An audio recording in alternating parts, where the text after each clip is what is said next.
Paris, October 5th, 1789.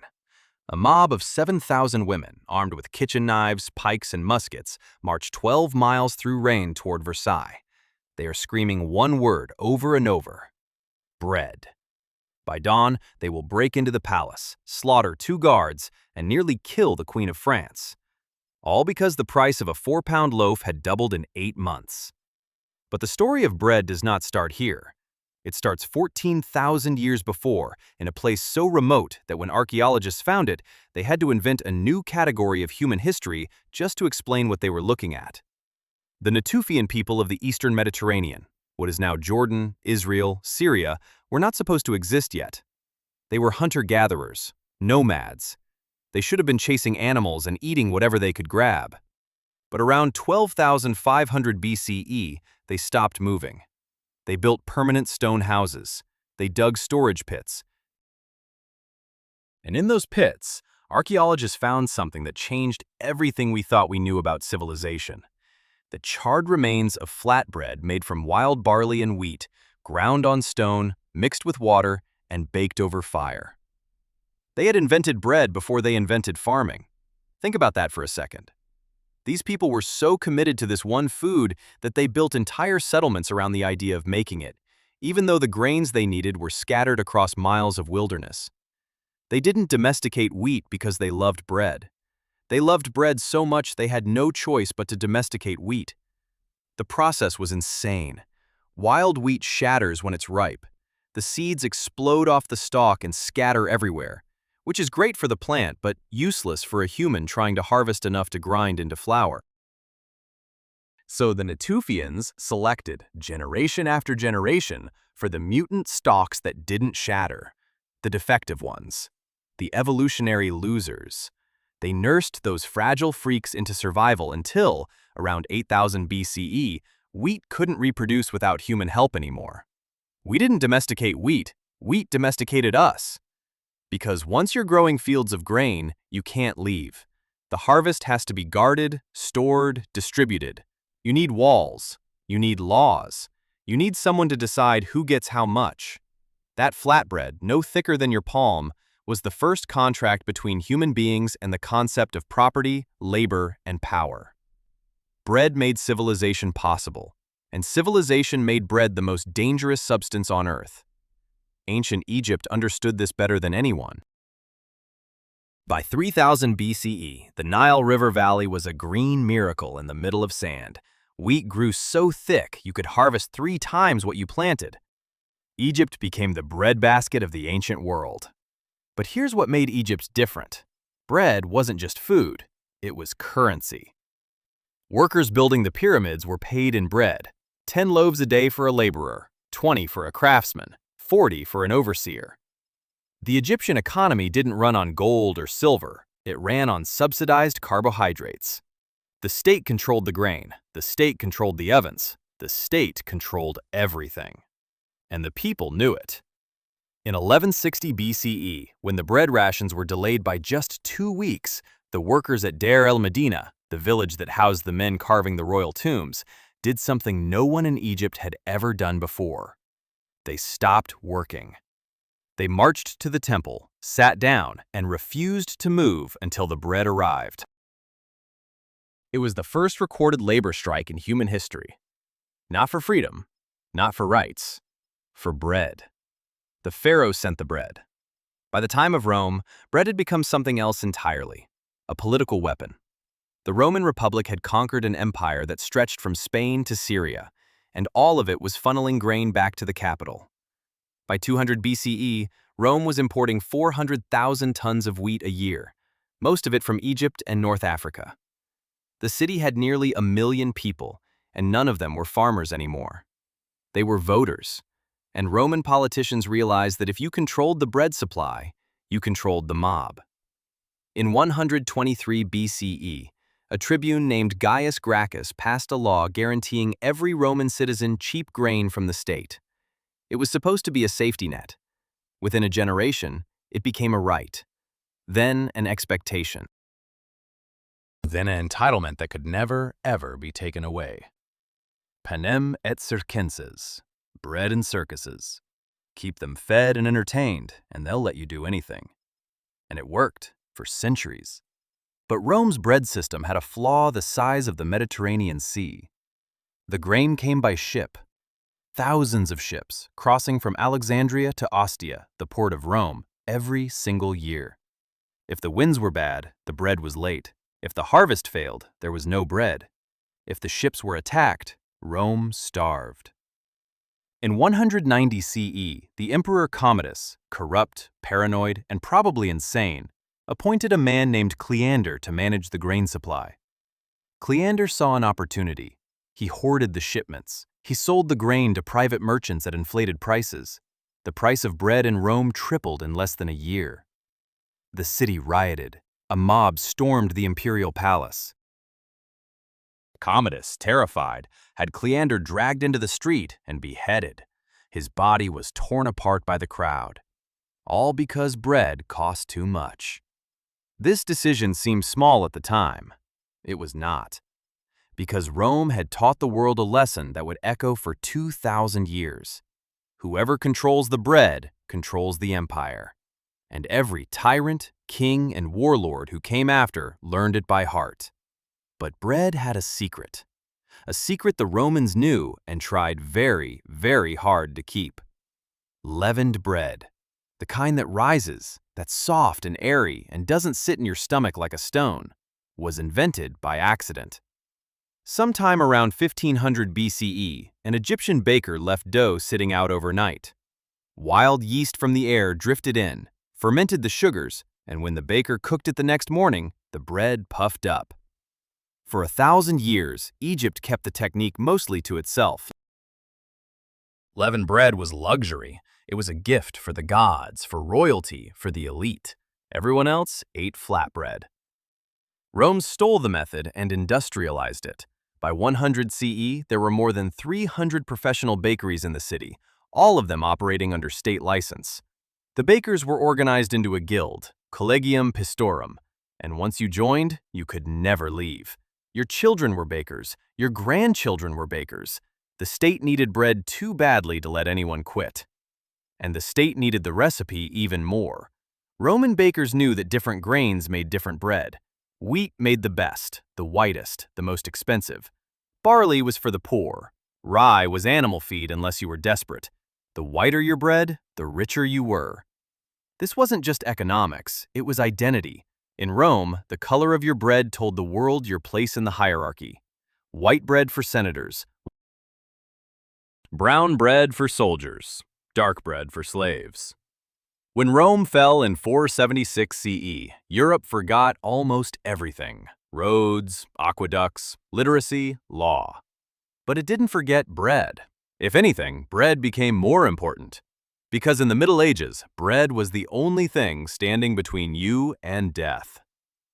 A peasant in medieval Europe ate 2 to 3 pounds of bread every single day. Not because they wanted to, because there was nothing else. Meat was for nobles, vegetables were sparse. Bread was calories, and calories were survival. But here's the trap: the bread was terrible. Medieval bread was dense, coarse, and dark, made from rye, barley, or a mix of whatever grain survived the winter. It kept you alive, but barely. And every few generations, the rye did something worse. Ergot, a fungus that grows on rye in wet, cold conditions. It looks like a dark, twisted grain. If you grind it into flour and bake it into bread, it doesn't kill you right away. It drives you insane first. Ergot poisoning, called St. Anthony's fire in the Middle Ages, caused hallucinations, convulsions, gangrene, and burning sensations so severe that people believed they were being consumed by invisible flames. Limbs turned black and fell off. Entire villages went mad at once. In 944 CE, an outbreak in France killed 40,000 people. In 1128, it happened again in Paris, then again in 1291, and again, and again. For 600 years, every few decades, the bread turned poisonous and no one knew why. The church said it was demons. Doctors said it was bad air.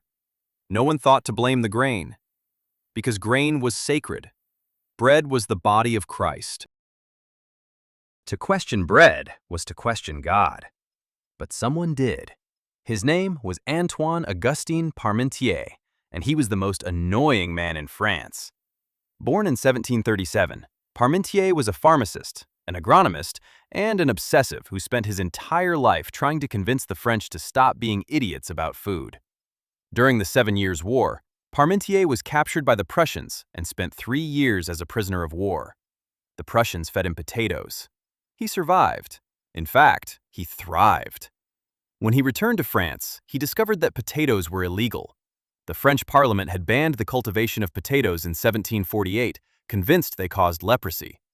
The church said they weren't mentioned in the Bible, so they must be evil. Doctors said they were poisonous. Everyone agreed that potatoes were disgusting, fit only for animals. Parmentier decided to fight back. He hosted elaborate dinners where he served only potato dishes to the intellectual elite of Paris: Voltaire, Benjamin Franklin, Lavoisier. He wore potato flowers in his lapel. He convinced King Louis XVI to wear them too. He planted a field of potatoes outside Paris, posted guards during the day to make them look valuable, then removed the guards at night so peasants would steal them. It worked. Within 20 years, potatoes were being grown across France, and when the grain harvests failed in 1785, when the price of bread started climbing toward revolution, potatoes kept just enough people alive to delay the collapse. But not for long, because bread wasn't just food anymore, it was a promise. The French monarchy had spent a century convincing the people that cheap bread was their right, the same way Rome had. Louis XIV had controlled the price. Louis XV had controlled the supply. Louis XVI inherited an economy where half the average family's income went to bread, and when the harvest failed, the system shattered. By 1788, a 4-pound loaf of bread in Paris cost 8 sous. A laborer earned 20 sous a day. That left 12 sous for rent, firewood, clothing, and everything else. By the summer of 1789, bread cost 15 sous, then 18. The people were starving, and the king had no grain left to give them. On October 5, 1789, the women of Paris had had enough. 7,000 of them marched to Versailles in the rain, dragging cannons behind them. They forced their way into the palace. They killed the guards outside the queen's bedroom. They demanded bread, and they demanded the king come back to Paris where they could see him.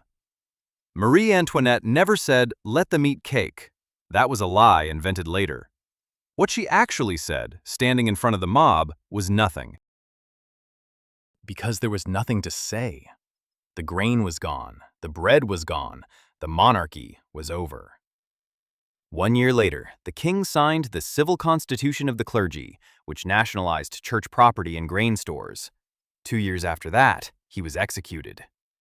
The revolution that remade Europe started because bread cost too much. Separate the natural cause from the human choice. The harvest failed because of weather. The scale of the dying was policy. But the revolution taught Europe a lesson. Never, ever let the bread run out. And for the next 100 years, governments did everything they could to make sure it didn't. The 19th century became the age of industrial bread. Steam-powered mills, mechanized kneading, commercial yeast, and a revolution in chemistry that changed bread forever. In 1825, a French chemist discovered that you could bleach flour with chlorine gas, turning even cheap wheat into brilliant white powder. In 1856, British bakers learned they could add aluminum sulfate to make bread rise faster and feel softer, even if the flour was low quality. By 1900, bread was whiter, lighter, cheaper, and more fake than it had ever been. And the people loved it. Because white bread wasn't just food, it was aspiration. For thousands of years, white bread had been the food of the rich. Now, a factory worker in Manchester could buy a white loaf for a few pennies and feel, for a moment, like he was eating at the table of kings. But industrial bread had a problem. It had no nutrients left. The refining process stripped away the bran, the germ, and everything else that made wheat nutritious. What was left was pure starch. Eating industrial white bread was like eating edible air, calories with nothing else attached. By the early 1900s, rickets, beriberi, and pellagra were epidemic in industrial cities across Europe and America. The solution was obvious: put the nutrients back. In the 1940s, the U.S. government began mandating that white bread be enriched with synthetic vitamins. Niacin, thiamine, riboflavin, iron, all of it added back in after being stripped out. We had invented a food so processed that we had to re-engineer it just to keep people from dying. But bread still had one more revolution left. On July 7, 1928, a bacteriologist in Illinois named Otto Frederick Rohwedder unveiled a machine that sliced an entire loaf of bread into uniform pieces and wrapped it in wax paper to keep it fresh. Bakeries hated it. They said it would ruin the texture, dry out the bread, and never sell. They were wrong. Sliced bread was so successful, so revolutionary, that it became the benchmark for innovation itself. The greatest thing since sliced bread. That phrase exists because for a few years in the 1930s, sliced bread genuinely was the most exciting product in America. Then World War II happened, and everything changed again. In 1943, the U.S. government banned sliced bread. Not because it was dangerous, because it required thicker wax paper to keep the slices fresh, and wax paper was needed for the war effort. The ban lasted 2 months before public outrage forced the government to reverse it. Americans would tolerate rationing sugar, meat, gasoline, and butter, but they would not tolerate unsliced bread. Today, the average American eats 53 pounds of bread per year. That's 193 slices. Globally, humanity consumes 9 million tons of bread every single day. More than any other single food. And we still don't agree on what bread even is. In 2020, the Supreme Court of Ireland ruled that Subway's sandwich bread contains so much sugar that it legally cannot be classified as bread under Irish tax law. It's classified as confectionery. Subway bread is, according to the Irish government, closer to cake than to food. In Japan, a single loaf of white bread is steamed, rebaked, and sold for $20, marketed as the rarest bread in the world. It sells out in minutes. In Sweden, there's a centuries-old tradition of baking crisp bread with a hole in the center, so it can be stored by hanging it from the ceiling on a pole. Some families still have loaves from the 1800s hanging in their kitchens, perfectly preserved, never eaten, kept as heirlooms. In 2013, a man in the UK was arrested for stealing a single loaf of bread from a convenience store. He was sentenced to 6 months in prison under the 3 strikes law. His previous offenses? Stealing 2 other loaves of bread. He was homeless and hungry. The judge said the law left no room for leniency. In 2018, NASA announced they were developing a zero-gravity oven to bake bread on the International Space Station. The first loaf baked in orbit took 2 hours and came out dense, misshapen, and slightly burnt. The astronauts ate it anyway. Bread had finally made it to space, and it was still imperfect. And in 2021, scientists in Switzerland successfully extracted viable yeast from 4,500-year-old Egyptian bread found in a tomb and used it to bake a modern loaf. The yeast had been dormant for 45 centuries, waiting. The bread rose. It tasted faintly sweet, slightly sour, and unmistakably ancient. You are eating the same food that built the pyramids, toppled Rome, starved Paris, and launched revolutions. The same food that caused wars, enslaved millions, and determined who ruled and who died. Bread is the oldest contract humanity ever signed, and we're still paying the price. Think about that the next time you reach for a slice. You will never look at bread the same way again. Drop a comment and tell us which surprised you most. The Irish Supreme Court ruling that Subway bread is legally cake, the 4,500-year-old yeast baked into a modern loaf, or the fact that sliced bread was illegal during World War II. We'll see you in the next one.